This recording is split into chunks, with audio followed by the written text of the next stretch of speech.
Welcome back to The Explainer. Today, we're heading to one of the most biodiverse spots on the entire planet to look at a literal marvel of nature. We're talking about the stunning American flamingos that live right there on Isabela Island in the Galápagos, Ecuador. And honestly, the sheer visual spectacle of these birds, that's really just the tip of the iceberg for this biological story. Let's get right into it. Okay, let's dive into this, because the absolute first thing you notice when you look at these birds is that unmistakable neon color. As our source beautifully puts it, when a flock stands in the shallows of Isabela Island, it's so vibrant that, quote, the water seems to borrow a hint of pink from their feathers. It creates this stunning, cinematic reflection. It's practically a living painting and a totally iconic image of island wildlife. But looking at that brilliant wash of pink, it kind of makes you wonder, right? Were they always this color? Like, do they just hatch right out of the egg, rocking that neon vibrancy? Well, that brings us to part one, the pink phenomenon.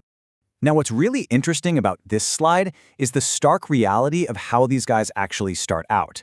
Flamingos hatch completely gray, literally not a single drop of that famous pink hue. It's only as they grow and mature into adults that they gradually take on that vibrant color. So what exactly is driving this massive transformation? You guessed it, it's their diet.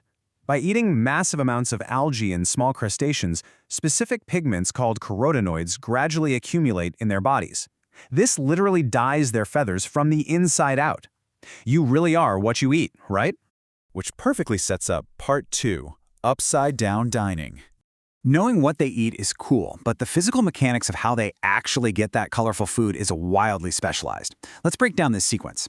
Step 1. They move super slowly and deliberately into the shallow water. No splashing, no rushing around. Step 2, and here's the bizarre part, they flip their heads completely upside down in the water. And once they're inverted, step 3, they sweep their bills back and forth. It's this highly coordinated, rhythmic sweep designed to absolutely maximize their intake of those tiny, pigment-rich meals. And this brilliantly illustrates what they're actually doing down there. With their heads upside down, those specialized bills act like built-in sieves. They're actively filtering brine shrimp and other tiny aquatic organisms straight out of the water, just meticulously combing the shallows for the exact algae and crustaceans they need to survive, and of course, keep that signature pink plumage popping. Moving right along to part 3, power of the flock. So, their eating habits might look like a solo mission, but these birds are far from lonely foragers. The daily lives of American flamingos on Isabela Island are incredibly social. If you watch them out in the shallow waters, you'll see something pretty mesmerizing. Every so often, almost like they're responding to some invisible cue, the entire flock just shifts together. This perfect synchronized wave of pink moving in total unison across the water. It's a beautiful display of their community bond and how they are constantly aware of each other. Because for them, group cohesion isn't just a preference, it's literally how they survive. Their core social behaviors revolve entirely around feeding in groups and resting in groups. They completely rely on the collective safety, awareness, and structure of the flock for their everyday life on the islands. Let's move to part 4 and see how this builds into their biggest team effort, raising the next generation.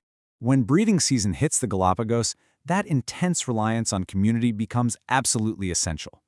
The whole reproductive process is a deeply cooperative timeline. First, the breeding pairs work together to build a very specific cone-shaped mud nest. Next, they lay just a single egg, carefully placing it high above the waterline to keep it safe and dry.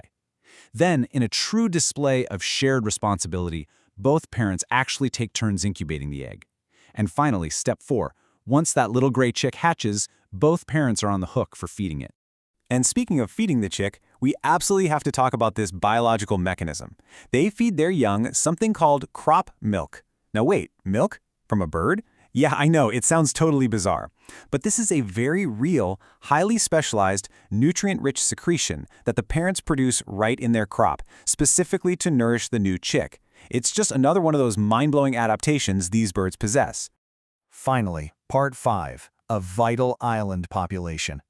Now that we've explored their biology and their social structures, we really need to zoom out, because understanding their legacy on Isabela Island is why this all matters. The reality for these American flamingos is that the Galapagos population is actually relatively small. We're not talking about millions of birds blanketing the coastlines here. Their numbers are quite limited, which makes their continued presence there a really delicate, fragile reality, one that demands our awe and our respect.